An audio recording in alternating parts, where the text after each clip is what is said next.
I'm Celeste, 29 female. I live a quiet, meticulously planned life in a city far from my hometown, working as a senior data analyst for a major tech firm. My apartment is my sanctuary, my career is my focus, and my savings account is my pride and joy.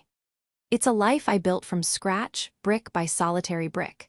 But just when I thought I had escaped the gravitational pull of my family's chaos, a single text message threatened to bring it all crashing down. Before this story unfolds, I'd love to connect with you. Please let me know in the comments where you're watching from and what time it is in your corner of the world. It's amazing to see how far these stories can travel. The notification pinged on a Tuesday afternoon, a jarring interruption to the focused silence of my home office. I was deep in a complex data model, teasing out patterns that would predict market trends for the next quarter. It was the kind of work I loved, logical, clean, and blessedly free of human emotion. The screen lit up with a message from my younger brother, Brian. My stomach tightened instantly. Brian's texts were never just casual check-ins.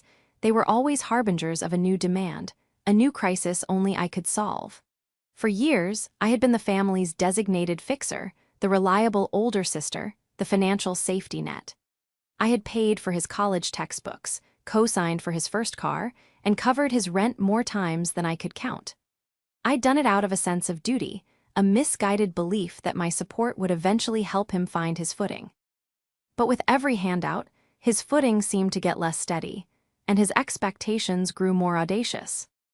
I swiped the notification, my cursor still hovering over a line of code. The message read, "Hey, so I'm quitting my job. It's a toxic environment, no room for growth. You'll cover my rent for a few months, right? Just until I get my startup off the ground." It wasn't a question.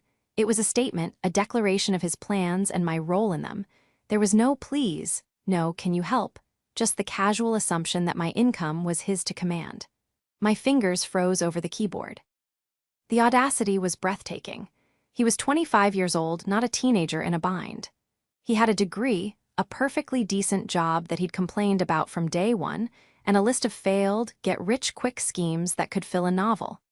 His latest passion was some vague tech startup he'd dreamed up with his equally ambitionless friends, a venture with no business plan, no funding, and no discernible product. And he expected me to finance this fantasy.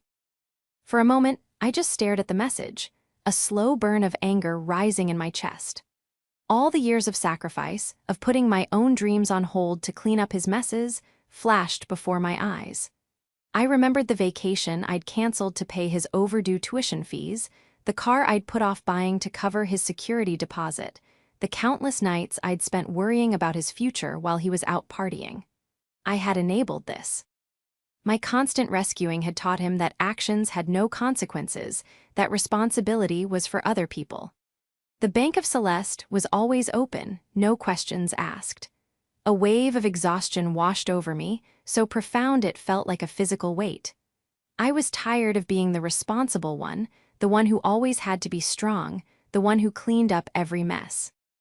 I thought of the future I was meticulously building for myself, a down payment on a house, a trip to Japan, maybe even starting my own consulting firm someday. Every dollar I sent him was a dollar stolen from that future. This time, something had to be different. The cycle had to break. With a resolve that felt foreign and terrifyingly powerful, I typed out a reply. My hands were steady, my mind clear for the first time in years. "No, Brian, I won't be covering your rent. You're an adult. It's time you supported yourself. Pay it yourself." I hit send before I could second-guess myself. The response was almost instantaneous. A series of rapid-fire bubbles appeared on the screen. "Are you serious? It's just for a few months? I can't believe you're being so selfish. Mom is going to hear about this." The final threat was meant to be the knockout punch. In our family, Mom Cora was the ultimate authority and her word was law. Brian knew that she would always take his side. He was her baby, the golden child who could do no wrong, while I was the dependable workhorse, valued for my utility rather than my affection. For years, this dynamic had kept me in line, desperate for a crumb of the approval she so lavishly showered on him. But the threat didn't land this time. It felt hollow, pathetic. My anger had burned away the fear, leaving behind a cold, hard clarity. I put my phone on silent and turned back to my work, determined to ignore the inevitable storm that was brewing. Later that evening, as I was researching international job opportunities, a long-held dream I'd been quietly exploring for months, an email landed in my inbox. It was from a competitor firm, a major player in the European market. They were opening a new analytics hub in Amsterdam and were looking for a senior analyst to lead the foundational team. The salary was a significant increase, the benefits were incredible, and it included a full relocation package. It was a dream role, a once-in-a-lifetime opportunity. It was also an escape, a way out. A chance to put an ocean between me and the endless cycle of family obligation. I had been through a few rounds of interviews with them weeks ago, but I hadn't really allowed myself to believe it was a real possibility. It felt too good to be true. Reading the official offer, my heart pounded in my chest. This was it. This was my chance to build a life that was truly my own, free from the weight of my family's expectations. Without hesitation, I pulled up the contract. The terms were perfect. The start date was in 6 weeks. With a deep breath, I signed the digital document and sent it back. A surge of exhilaration and terror washed over me. I had just changed my entire life. An hour later, my phone buzzed again. This time, it was my mother. The message was chillingly direct. Don't come home for Christmas until you co-sign his $200,000 business loan. The words on the screen seemed to suck the air out of the room. A $200,000 loan for Brian's non-existent startup. It was so absurd, so utterly disconnected from reality that I almost laughed. They weren't just asking for rent money anymore. They were demanding I chain myself to a mountain of debt for the sake of my brother's latest whim. The ultimatum was clear: cripple my financial future or be exiled from the family. There was no room for negotiation, no space for discussion. It was a declaration of war, and I had been cast as the enemy simply for saying no. The casual cruelty of it, the way my mother wielded the threat of shunning me over Christmas, a holiday she knew I cherished, was a deliberate twist of the knife. She knew my weak spots, and she was pressing on them with calculated precision. My love for family tradition, my deep-seated fear of being alone during the holidays, these were the weapons she used to control me. For a moment, the old Celeste surfaced, the one who would have immediately buckled under the pressure. The one who would have called, crying, begging for forgiveness, promising to do whatever they asked just to keep the peace. The guilt was a familiar cloak, heavy and suffocating. Was I being selfish? Was it my responsibility, as the successful one, to lift them up? Cora's voice echoed in my head, a litany of phrases I'd heard my entire life. Family helps family. You're so lucky to be in a position to help. Don't forget where you came from. These phrases, once sources of pride and motivation, now felt like chains, pulling me down into a pit of resentment. But then I looked at the signed job contract open on my laptop screen. Amsterdam, a new life, a clean slate. The image was a lifeline, a tangible reminder that I had another choice. I didn't have to be their safety net, their emergency fund, their scapegoat. I could be my own person, on my own terms, an ocean away. The anger returned, sharp and clarifying. This wasn't about helping Brian. This was about control. It was about my mother's inability to accept that I had a life of my own, a life that didn't revolve around her and my brother. It was about Brian's refusal to grow up, to face the consequences of his own choices. They had built a comfortable ecosystem of entitlement and enablement, and my refusal to play my part had sent them into a panic.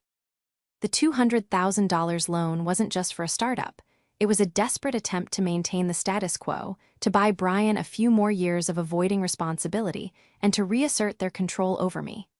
I thought about what co-signing that loan would mean. It would be a financial death sentence. It would anchor me to their irresponsibility for decades. I would never be able to buy a house, save for retirement, or invest in my own future. My life would become collateral for his fantasy.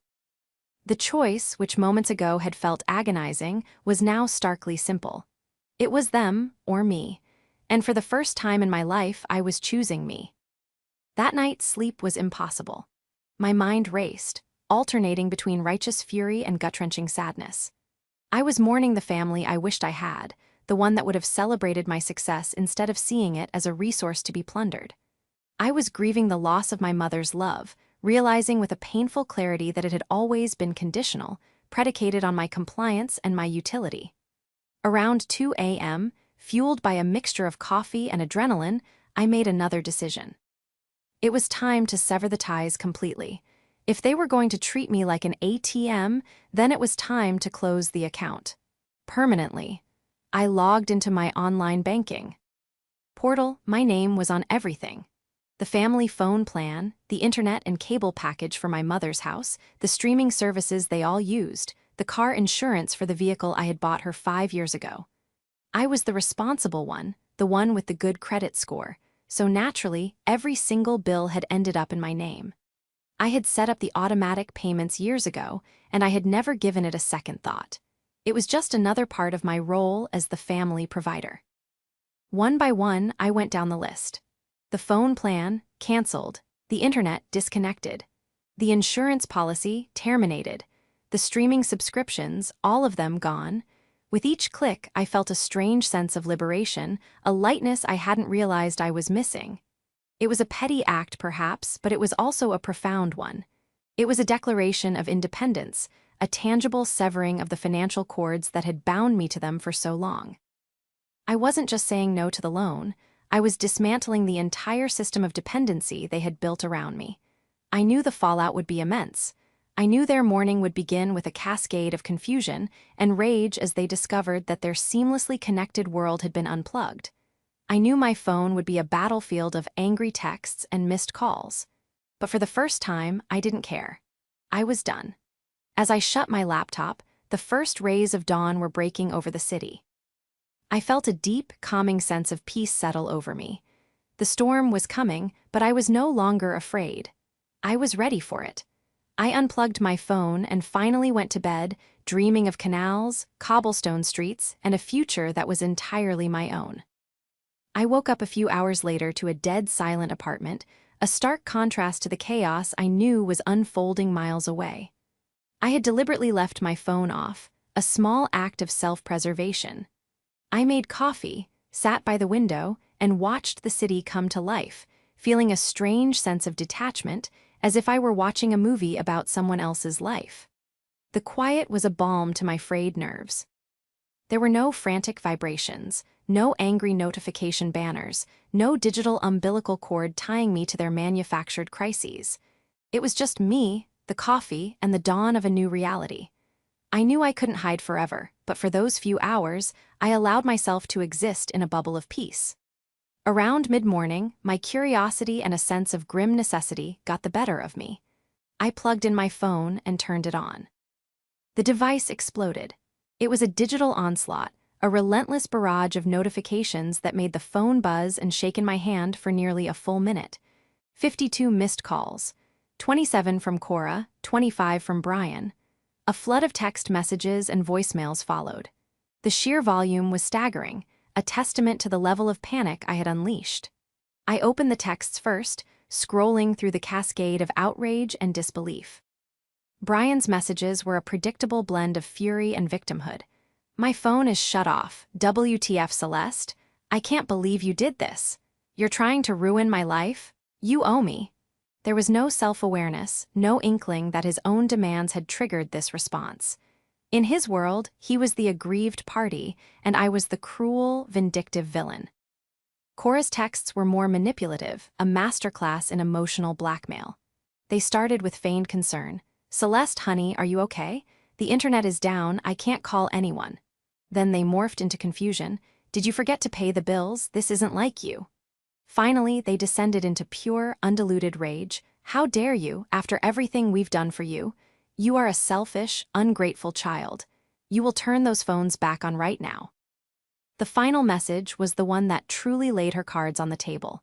"Brian had an important investor call this morning, and he missed it because of you. You have sabotaged your brother's future." It was all there, in black and white. My purpose, in her eyes, was to facilitate Brian's life. My own career, my own dreams, my own financial security, they were all secondary to his needs. My success wasn't something to be celebrated. It was a resource to be used for his benefit. Any deviation from that role was seen as a betrayal, a sabotage of the family's natural order. There was one voicemail from her that I decided to listen to. I needed to hear it to cement my resolve. Her voice, usually calm and slightly condescending, was shrill with fury. "Celeste, I don't know what kind of sick game you're playing, but it ends now. You are going to call me back, you are going to apologize to your brother, and you are going to the bank with him this afternoon to sign that loan application. This is not a request. You have a duty to this family. If you think you can just cut us off and run away to some fantasy life, you are sorely mistaken. We are your family, and you will do what's right." The line was drawn. There was no going back. Her words, meant to intimidate me into submission, had the opposite effect.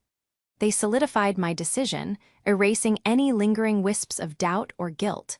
There was no love in that message, only a raw assertion of power. She didn't see me as a daughter. She saw me as an asset, a rebellious possession that needed to be brought to heel. Instead of calling them back, I called Judith. She was my oldest friend, a sharp, no-nonsense lawyer who had witnessed my family's toxic dynamics for years. I explained everything: the text from Brian, the ultimatum from Cora, the job offer in Amsterdam, the canceled bills. I read her the messages, my voice shaking with a mixture of anger and relief. She listened patiently, without interruption. When I was finished, there was a long pause on the other end of the line. "Good for you," she said finally, her voice firm and clear. "It's about damn time, Celeste. I was wondering how long it would take for you to finally see it." Her validation was like a cool drink of water in a desert. For years, I had questioned my own feelings, wondering if I was the crazy one, the ungrateful one. Hearing her confirm that my family's behavior was not normal, that my reaction was not just justified but long overdue, was incredibly empowering. "So what's the plan?" she asked. "Legally, they can't do anything. The bills were in your name, you have every right to cancel them, but they're not going to let this go. They're going to escalate." "I know," I said, looking around my apartment, the sanctuary I had built. "I'm taking the job. I'm moving to Amsterdam in 6 weeks." "Okay," Judith said, her voice shifting into professional mode.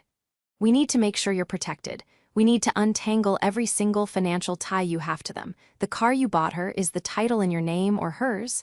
My blood ran cold. It's in my name. I was going to transfer it, but I never got around to it." "Okay," she said again, calm and steady. "That's good. That gives us leverage. What else? Are you on any bank accounts with them? Any property? Any lingering financial obligations at all?" We spent the next hour mapping out every financial connection, every potential vulnerability.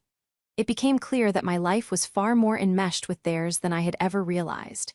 Untangling it would be a complex and painful process, but with every item we added to the list, I felt more determined. This wasn't just about escaping to Amsterdam anymore. This was about a systematic dismantling of a lifetime of financial and emotional abuse. This was about taking back my life, one canceled contract, one transferred title at a time. The line had been drawn, and I was finally on the right side of it. Armed with a checklist and Judith's legal counsel, I began the meticulous process of financial disentanglement. It felt like performing surgery on my own life, cutting away the diseased parts to save the whole. The first and most immediate issue was the car I had bought for Cora. It was a reliable, late-model sedan that I had paid for in cash as a 50th birthday present, a gesture I had hoped would earn me a moment of genuine maternal pride. The title and insurance were still in my name, a detail I had overlooked in the flurry of life. Following Judith's advice, I contacted a vehicle repossession company. The conversation was surreal. I explained that I was the legal owner of the vehicle and that I needed it retrieved from my mother's property. The agent on the phone was professional and detached, asking for the make, model, license plate, and address. There was no judgment, just a calm recitation of the procedure and the fee, which I paid immediately with my credit card. They promised to have the car within 24 hours. Hanging up the phone, I felt a pang of guilt, but it was quickly overshadowed by a sense of grim necessity. The car was a major asset, and leaving it in her possession was a liability I couldn't afford. It was also a powerful bargaining chip. Next on the list was a joint savings account I had opened with my mother years ago. It was supposed to be an emergency fund for her, and I was the primary contributor, depositing a few $100s into it every month. She rarely, if ever, put money in, but she had full withdrawal privileges. I had always trues. Tell her not to abuse it. Now that trust was shattered.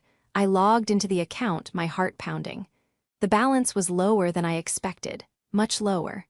I scanned the transaction history, a knot of dread tightening in my stomach. There were dozens of withdrawals, all made by her over the past year. Small amounts at first, $50 here, $100 there, but they had become more frequent and larger in recent months. There were payments to high-end department stores, expensive restaurants, and even a recurring charge for a luxury subscription box. The most damning discovery was a series of large cash withdrawals, totaling over $5,000, all made in the last 6 months. The truth hit me like a physical blow. This wasn't an emergency fund. It was her personal slush fund, a secret supplement to her retirement income, funded by me. She was living a lifestyle I was unknowingly bankrolling, all while claiming she was on a fixed income. And the dates of the large cash withdrawals, they corresponded perfectly with the timelines of Brian's last few crises. The security deposit for his new apartment, the emergency car repairs, the seed money for a previous failed venture. It hadn't been my money directly paying for those things. It had been money funneled from this account, laundered through our mother. The deceit was breathtaking in its scope and its cruelty. They had been playing me for years, a coordinated effort of manufactured emergencies and feigned gratitude. Brian would create the crisis, Cora would play the concerned middleman, and I, the dutiful daughter, would provide the solution, never suspecting that the money was simply being passed from one hand to the other. The rage that filled me was cold and pure. It burned away the last vestiges of guilt and sentimentality. This was not a dysfunctional family, this was a conspiracy. I was not a loved one, I was a mark. I immediately transferred the remaining balance, a paltry sum under $1,000, into my personal checking account and initiated the process to close the joint account permanently. The bank informed me that since I was the primary account holder, her signature wasn't required. A small victory, but a deeply satisfying one. As I worked, my phone continued to be a source of constant harassment. They had clearly figured out how to use a neighbor's Wi-Fi, because now my email and social media accounts were also under siege. Brian sent me a long, rambling message on Facebook, a pathetic attempt at a guilt trip. He talked about his dreams, about how much this startup meant to him, how I was the only one who could make it happen. He accused me of being jealous of his ambition, of wanting to see him fail. It was a textbook narcissist's lament, completely devoid of personal responsibility. Cora's emails were even more venomous. She called me a thief for taking her car. She accused me of abandoning the family, of spitting on my upbringing. "You have a dark, cruel heart, Celeste," she wrote. "One day you will be old and alone, and you will regret this day. You will come crawling back, and we won't be here for you." The threats were designed to prey on my deepest fears, but they had lost their power. The discovery of their long-term financial deception had inoculated me against their emotional poison. They weren't my family, they were con artists who happened to share my DNA. Late that afternoon, Judith called with an update. She had been digging into the legality of the business loan Cora was trying to force me to co-sign. "It's worse than we thought," she said, her voice grim. "The business is just Brian. There's no LLC, no corporate entity, nothing. It's a personal loan application dressed up as a business loan. And the address he listed for the business? It's Cora's house. He has no business plan, no revenue projections, nothing that any legitimate lender would ever approve without a cosigner with a perfect credit score and significant assets. Celeste, they weren't asking you to invest in a business. They were asking you to personally guarantee a $200,000 loan that he would have absolute control over, with zero accountability." The final piece of the puzzle clicked into place. This was never about a startup. It was about getting their hands on a huge sum of cash, with my name being the only thing on the hook when it inevitably disappeared. The premeditation, the sheer, cold-blooded nerve of it was staggering. My escape to Amsterdam was no longer just a career move, it was a necessary act of survival. The next few weeks were a blur of focused activity. My life was divided into two distinct tracks, preparing for my new life in Amsterdam and systematically eradicating every trace of my old one. At work, I was a model employee, wrapping up my projects, documenting my processes, and training my replacement. My colleagues threw me a lovely farewell party, full of genuine well wishes and excitement for my European adventure. It was a bittersweet affair, a glimpse into the kind of supportive, healthy relationships I was now seeking. My friend Maya, who knew the full story, gave me a long hug at the end of the night. "You're the bravest person I know," she whispered, and I almost burst into tears. It was a stark contrast to the messages still trickling in from my biological family, which had devolved into a pathetic mix of insults and desperate, last-ditch pleas. At home, my apartment was a landscape of cardboard boxes and packing tape. With every item I sorted, keep, donate, trash, I felt like I was shedding a layer of my old self. It was a cleansing, a purification. But the most important work was happening online and over the phone, with Judith guiding me every step of the way. The repossession company had successfully and discreetly retrieved the car from Cora's driveway in the middle of the night. The fallout was immediate and spectacular. Cora had called the police to report it stolen, only to be informed by the dispatcher that the legal owner had reclaimed their property. Her subsequent voicemail to me was a sputtering, incoherent mess of rage and humiliation. I didn't listen to the whole thing. I just saved it, as Judith had advised, as evidence of harassment. I took the car to a dealership the next day and sold it. The check I received was a significant sum, which I immediately deposited into a new high-yield savings account at a bank my family had never heard of. This was my escape fund, my fresh start, my freedom. The next chain to sever was my role as the emergency contact for both Cora and Brian. I logged into my mother's online patient portal for her doctor's office and removed myself, listing Brian as her primary contact. I did the same for every other service I could think of. I was methodically removing myself from their lives, piece by digital piece. The most difficult task was dealing with my childhood home. My father, who had passed away a decade earlier, had left the house to my mother and me jointly. My name was on the deed, a fact that had always been a point of pride for me, a connection to my dad. Now, it was a liability, a final, tangible link that they could use against me. Judith was unequivocal. "You have to force a sale. It's the only way to get your equity out and sever the tie completely. It's called a partition action. We file a petition with the court, and a judge will order the house to be sold, with the proceeds split between you." The thought of forcing my mother out of her home was nauseating. It was the house I grew up in, full of memories both good and bad. It felt like the ultimate betrayal, the point of no return. I hesitated, telling Judith I needed to think about it. That evening, I received an email from a cousin I rarely spoke to. She was a kind, gentle woman who had always tried to stay out of the family drama. Her message was cautious.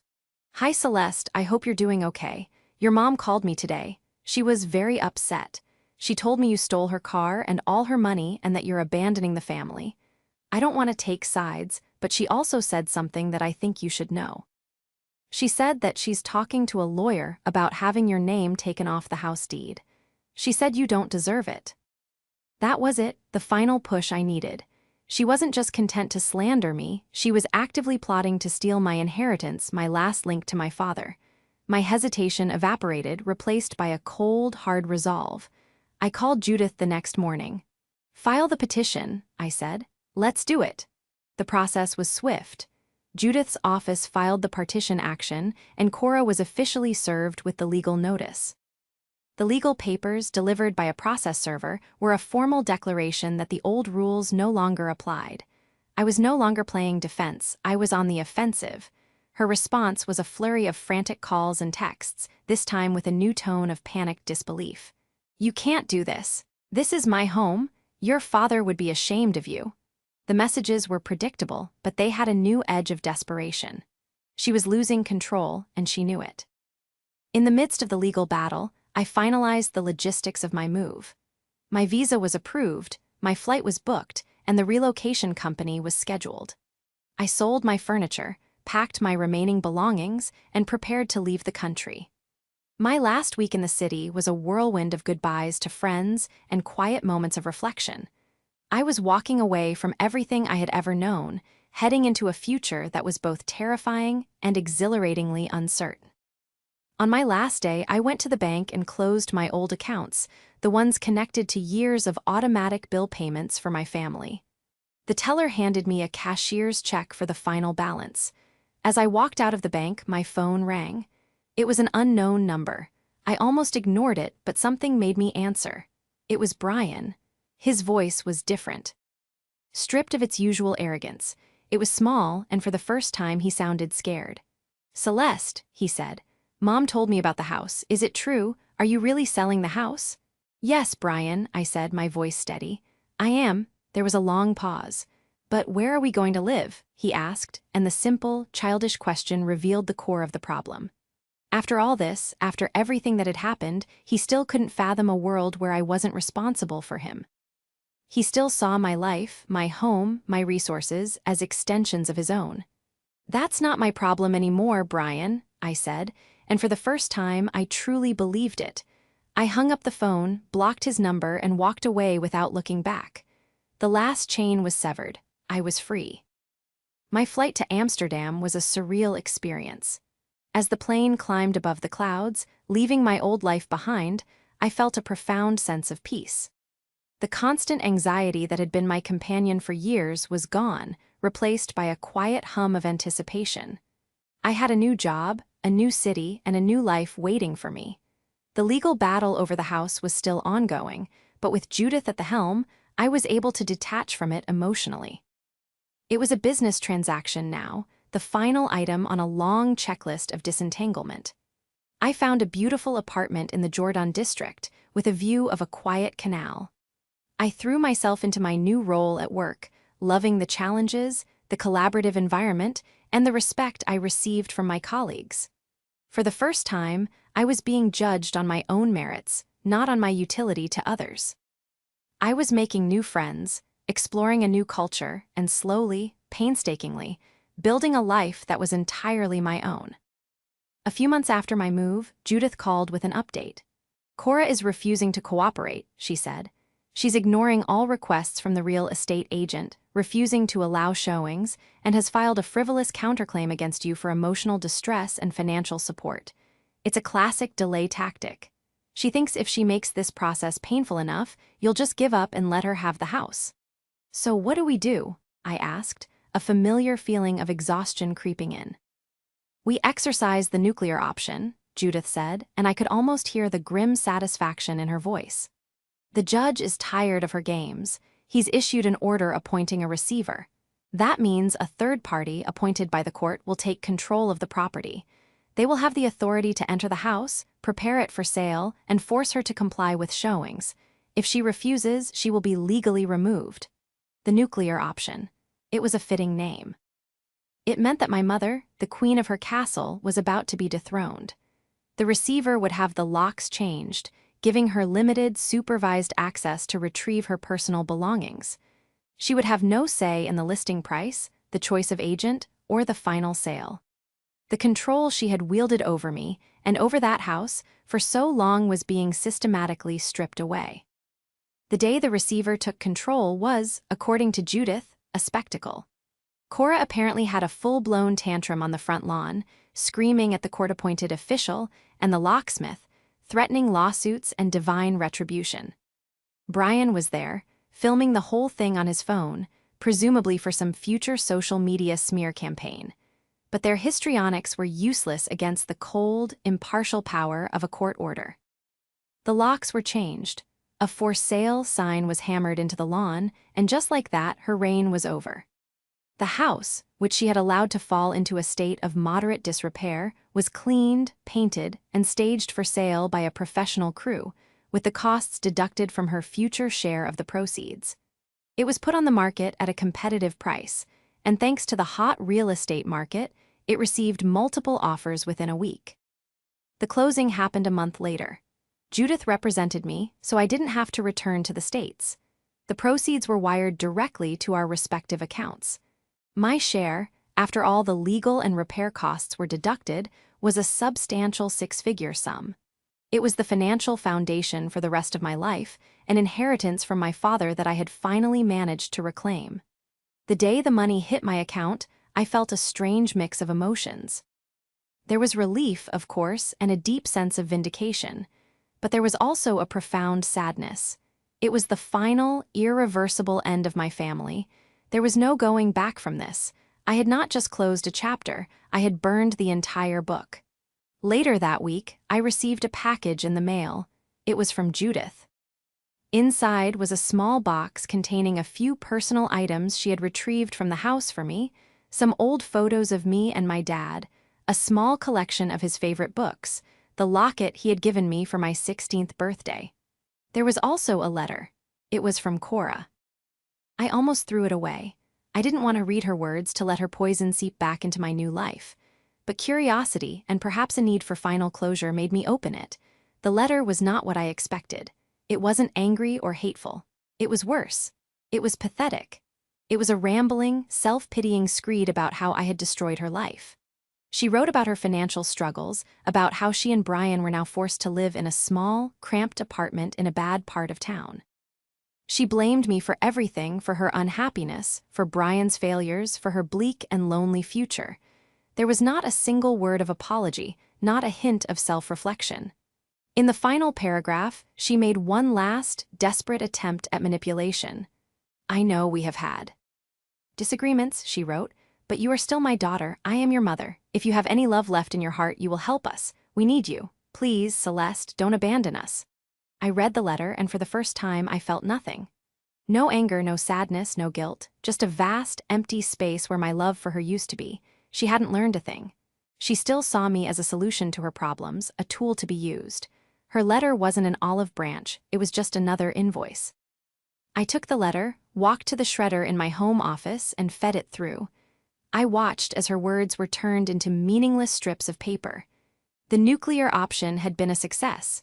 It had not only forced the sale of the house, but it had also, finally, obliterated the emotional hold she had over me. The war was over. I had won. Life in Amsterdam was everything I had hoped it would be and more. The city's rhythm was a gentle counterpoint to the frenetic pace of my old life. I biked to work along the canals, spent my weekends exploring museums and art galleries, and developed a deep appreciation for stroopwafels and cozy brown cafes. My work was fulfilling, my colleagues became genuine friends, and I even started dating a wonderful Dutch man who was kind, respectful, and completely unimpressed by my salary. He was a landscape architect, and he was more interested in the beauty of the world than the size of my bank account. For the first time, I was in a relationship where I felt seen and valued for who I was, not for what I could provide. I never heard from Cora or Brian again. After my final act of hanging up on Brian and shredding Cora's letter, a profound and blessed silence descended. Judith handled the final legal loose ends, and my only connection to my past was my friendship with her and a few other trusted friends from home. They would occasionally give me updates, which I received with a sense of detached curiosity, like reading about characters in a novel I had long since finished. Cora and Brian, as it turned out, were not faring well without their financial safety net. They had to sell the house and move into a small apartment. The sudden influx of cash from the house sale was, predictably, mismanaged and quickly squandered. Brian's startup never materialized. The $200,000 loan he had been so desperate for was, as Judith had suspected, a fiction. He had no investors, no product, and no plan. He had burned through his share of the house money within a year on a flashy car, expensive gadgets, and a series of ill-advised crypto investments. He was now working a series of dead-end gig economy jobs, constantly complaining about the unfairness of the world. Cora, without the financial cushion I had always provided, had to get a part-time job as a cashier at a local grocery store to make ends meet. According to my cousin, she was a bitter and resentful woman, constantly complaining to anyone who would listen about her ungrateful daughter who had abandoned her. The narrative she spun was one of tragic victimhood, A story in which she was the long-suffering mother, and I was the cold, heartless villain. A few people, distant relatives who didn't know the full story, bought into her tale and sent me sanctimonious messages on social media, urging me to forgive and forget. I blocked them without a second thought. The truth was, I had forgiven them. Not for their sake, but for mine. I had forgiven them for being the people they were, for being incapable of the love and support I had so desperately craved. Forgiveness, for me, was not about reconciliation. It was about acceptance. It was about letting go of the hope that they would ever change. It was about releasing the anger and resentment that had poisoned my life for so long. One evening, about 2 years after my move, I was having dinner with my boyfriend, Pieter. We were talking about our families, and I found myself telling him the whole story. I laid it all out: the entitlement, the manipulation, the financial deceit, the ultimatum, the escape. I told him everything, holding nothing back. He listened, his eyes full of a deep and unwavering empathy. When I was finished, he reached across the table and took my hand. "You are the strongest person I have ever met," he said, his voice thick with emotion. "You didn't just change your life, you saved it." And in that moment, I knew he was right. I hadn't just run away from a bad situation. I had performed a rescue mission. I had rescued the young woman who was drowning in guilt and obligation, the one who had been taught that her worth was measured in her willingness to set herself on fire to keep others warm. The life I have now is one I could have never imagined just a few years ago. It is a life filled with love, respect, and genuine connection. It is a life that is peaceful, stable, and secure. It is a life that is mine. Sometimes I think about that final, pathetic letter from my mother. I think about her final plea, "Don't abandon us." And I realize that I didn't abandon them. They abandoned me long ago. They abandoned their roles as mother and brother, choosing instead to be users and manipulators. I didn't sever the family ties, I simply stopped holding them together all by myself.